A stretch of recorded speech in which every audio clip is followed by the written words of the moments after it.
Assalamualaikum warahmatullahi wabarakatuh. Perkenalkan, nama saya Heri Karisma Fitri, mahasiswi manajemen Universitas Negeri Semarang.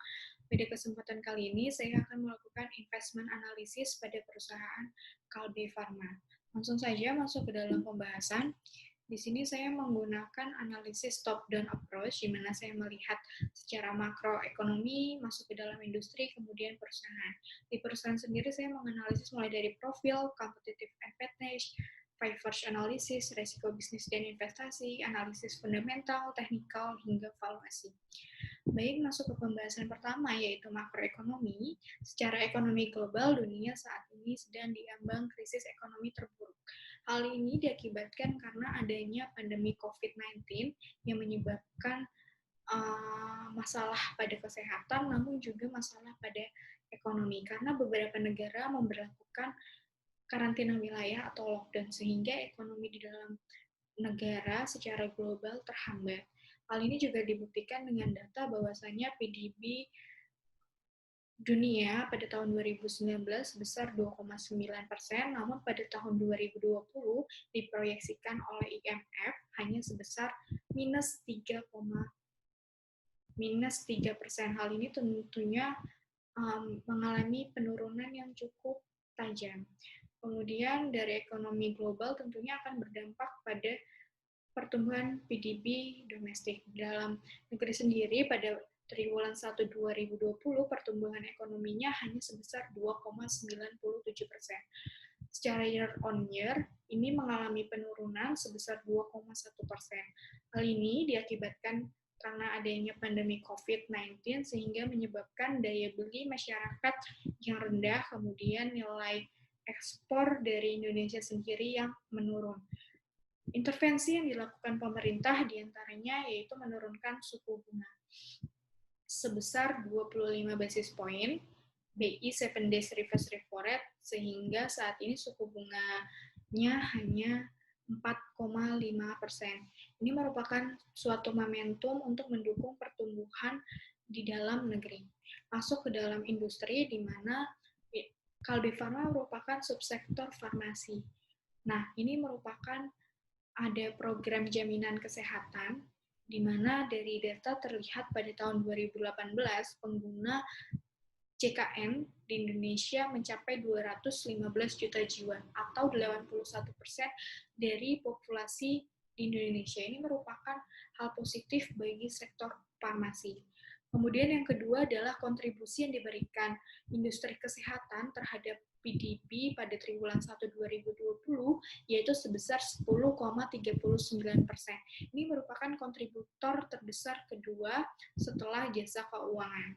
Selanjutnya masuk ke dalam company profile, di mana perusahaan Kalbe Farma sendiri pertama kali didirikan pada tahun 1966, kemudian melakukan go public dengan harga per lembarnya waktu itu 7.800 pada tahun 1991, dan juga pada tahun 2016 Kalbe Farma memperluas cakupan regional dan membangun jaringan. Sehingga pada tahun 2007 produk-produk dari Kalbe Farma memasuki semua negara di ASEAN kecuali Laos. Nah, ini adalah struktur kepemilikan, di mana kepemilikan dibagi menjadi 6 terbesar, dengan yang terbesar adalah PT Bina Arta Karisma dengan kepemilikan 43%. Kemudian data kedua adalah kinerja Kalbe Farma dengan IHSG. Apabila dibandingkan, Kalbe Farma mengungguli kinerja daripada IHSG. Yang ketiga adalah diversifikasi produk yang dilakukan oleh Kalbe Farma. Kalbe Farma mempunyai beberapa produk, selain obat-obatan, ada juga minuman herbal, minuman kesehatan, dan lain sebagainya seperti pada gambar. Nah, competitive advantage yang dimiliki Kalbe Farma ada dua. Yang pertama adalah fundamental dari Kalbe Farma ini terkokoh. Terlihat di sini saya bandingkan dengan kompetitor lainnya seperti Kimia Farma dan Indofarma, bahwasanya secara profitabilitas yang dilihat dari ROA, ROE, NPM, OPM, dan GPM, terlihat Kalbe Farma mengungguli dibandingkan kompetitor lainnya. Kemudian dari hutang, nilai hutangnya sangat kecil apabila kita bandingkan dengan kompetitor lainnya. Yang kedua adalah market leader. Kalbe Farma mengungguli di bidang farmasi dibandingkan dengan kompetitor lainnya. Hal ini dibuktikan dengan 27% pangsa pasar dikuasai oleh Kalbe Farma, kemudian disusul oleh Sunboy Pharma sebesar 24%. Nah, masuk ke dalam five force porter analysis. Di sini yang pertama saya melihat the intensity of competitive rival. Saya memberikan kategori tinggi yaitu 5/5. Dikarenakan jumlah pelaku industri farmasi yang banyak menjadikan persaingan di industri farmasi sangat ketat.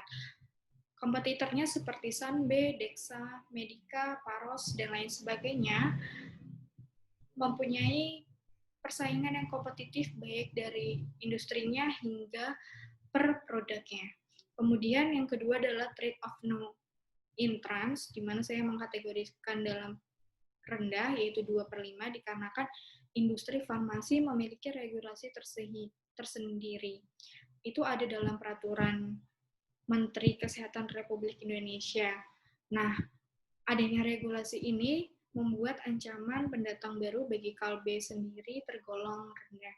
Yang ketiga adalah trade of substitute product. Saya mengkategorikan dengan tinggi, yaitu 4/5, dikarenakan barang substitusi dari produk Kalma ditentukan oleh 3 hal. Yang pertama adalah kualitas produk, yang kedua harga produk, dan yang ketiga adalah loyalitas konsumen. Dalam industri farmasi, posisi Kalbe sebagai market leader tetap akan terus bersaing ketat, sehingga banyak produk serupa yang tersedia di pasar. Nah, ini menyebabkan ancaman akan barang substitusi cukup tinggi. Yang keempat adalah bargaining power of customer. Saya mengkategorikan dalam sedang, 3/5, dikarenakan penjualan produk Kalbe sangat bergantung pada loyalitas konsumen, di mana kekuatan tawar-menawar konsumen pada posisi sedang. Nah, ini karena kan konsumen merupakan repeat buyer, di mana kualitas produk merupakan penentu pola konsumsi mereka. Dan yang terakhir adalah bargaining power of supplier. Saya mengkategorikan tinggi, yaitu 4/5, dikarenakan Kalbe Pharma memiliki kebijakan pengadaan barang dan jasa mengenai sistem yang harus dikelola dengan baik, adil, dan akuntabel.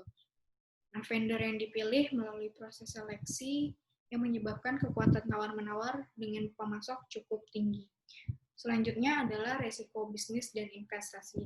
Resiko kompetisi bisnis merupakan resiko yang tertinggi, dikarenakan persaingan industri farmasi semakin ketat, baik skala nasional hingga internasional. Para pelaku industri semakin menggencarkan usaha-usahanya agar bersaing dengan pasar.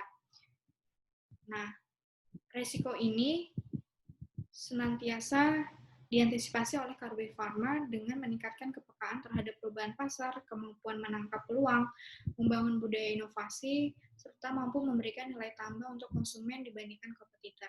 Risiko kedua, yaitu risiko yang sedang, adalah risiko keuangan, di mana bahan baku Kalbe Pharma masih ada beberapa dari impor, sehingga ini rentan terjadi terhadap fluktuasi mata uang yang akan berdampak pada biaya produksinya. Yang ketiga adalah risiko hukum dan regulasi dalam kategori rendah, dikarenakan berbagai jenis peraturan hukum dan perubahan regulasi terkait aturan yang dibuat dalam perjanjian dengan pihak ketiga yang mengikuti grup Kalbe dapat menimbulkan risiko hukum atau akibat hukum lainnya. Nah, risiko ini diantisipasi dengan melakukan menghindari gugatan hukum dan juga memenuhi ketentuan hukum dan regulasi lain yang berlaku. Nah, selanjutnya masuk ke dalam fundamental analysis, di mana saya menggunakan beberapa rasio. Rasio yang pertama adalah profitabilitas untuk menentukan kemampuan perusahaan menghasilkan labanya. Di sini terlihat saya menggunakan ROA dan ROE secara year to year dari 2013 hingga 2019. Rasio profitabilitas dari perusahaan Kalbe Pharma cenderung tumbuh stabil. Apabila dibandingkan juga dengan industrinya, profitabilitas dari Kalbe Pharma mengungguli dibandingkan industri lainnya. Kemudian masuk ke rasio likuiditas untuk mengukur seberapa mampu perusahaan membayar hutang jangka pendeknya. Saya menggunakan current ratio, quick ratio, dan cash ratio. Terlihat dari data secara tahun-menahun, selama 7 tahun rasio likuiditas dari perusahaan Kalbe Pharma sangat tinggi. Ini menandakan adanya likuiditas yang baik. Apabila dibandingkan juga dengan industrinya, likuiditas dari Kalbe Farma mengungguli dibandingkan industrinya. Kemudian yang ketiga adalah rasio solvabilitas untuk mengukur kemampuan perusahaan membayar hutang jangka pendek. Ya. Apabila kita melihat data dengan nilai debt to equity dan debt asset ratio-nya,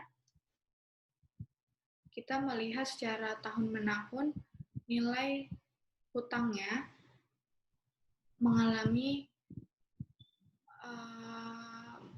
ketergantungan hutang yang kecil. Hal ini ditandai dengan nilai DAR dan DER-nya yang selalu berada di bawah 1. Apabila dibandingkan juga dengan industrinya, nilai hutangnya sangat kecil.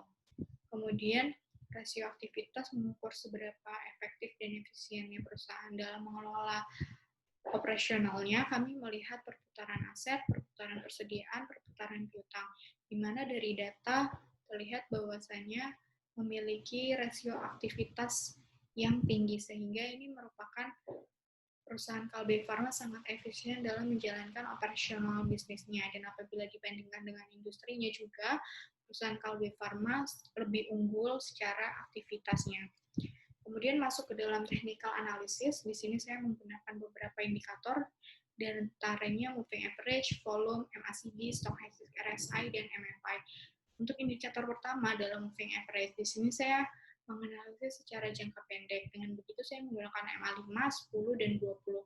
Terlihat dari grafik yang saya tandai bahwasanya MA5 menembus MA10 dan MA20 ke atas. Ini mengindikasikan adanya sinyal golden cross atau sinyal untuk membeli, dan terlihat hingga per 15 Mei MA belum ada indikasi untuk sinyal downtrend, masih pada sinyal uptrend. Kemudian didukung oleh volume yang terjadi peningkatan volume tinggi pada daya beli investor. Kemudian yang ketiga adalah MACD. Terlihat bahwasanya dari grafik MACD ini terjadi momentum golden cross, di mana secara jangka panjang perusahaan Kalbe Farma pada posisi uptrend. Kemudian stochastic RSI untuk mengukur overbought dan oversell, terlihat bahwa terjadi oversell, sehingga harga Kalbe Farma pada saat itu murah dan layak untuk dibeli karena harganya akan meningkat. Stochastic RSI ini memberikan sinyal yang lebih cepat dibandingkan dengan indikator lainnya. Kemudian didukung dengan indikator money flow index, di mana mengukur perputaran uang di sekuritas, terlihat bahwasanya MFI terus mengalami peningkatan. Nah, ini adalah hasil portofolio yang sudah saya jalani. Saya membeli sebanyak 700 lot di harga 1.258, kemudian per 15 Mei harganya 1.395. Dengan begitu saya mengalami peningkatan keuntungan sebesar 10,93% atau Rp9.624.300. Nah, saya juga melakukan valuasi. Saya menggunakan metode discounted cash flow, di mana mempertimbangkan konsep time value of money. Nilai wajar dari saham Kalbe Farma sendiri adalah Rp2.761, sedangkan harga terakhirnya pada 12 Mei itu sebesar 1.385. Ini menandakan bahwa perusahaan Kalbe Farma tergolong under value dengan margin of safety 49,85%.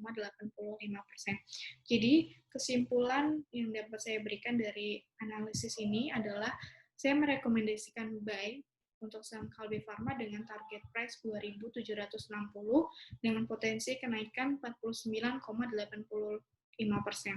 Katalis pendukung rekomendasi saya adalah yang pertama, perusahaan Kalbe Farma merupakan market leader di bidang farmasi. Hal ini dibuktikan dengan 27% pangsa pasarnya dimenangkan oleh Kalbe Farma. Dan yang kedua adalah fundamental yang kokoh. Hal ini ditunjukkan dengan rasio-rasio yang sebelumnya saya jelaskan, bahwasanya fundamental dari Kalbe Farma lebih unggul dibandingkan kompetitor lainnya. Nah, demikian pemaparan investment analysis dari saya. Kurang lebihnya saya mohon maaf. Semoga bermanfaat. Wassalamualaikum warahmatullahi wabarakatuh.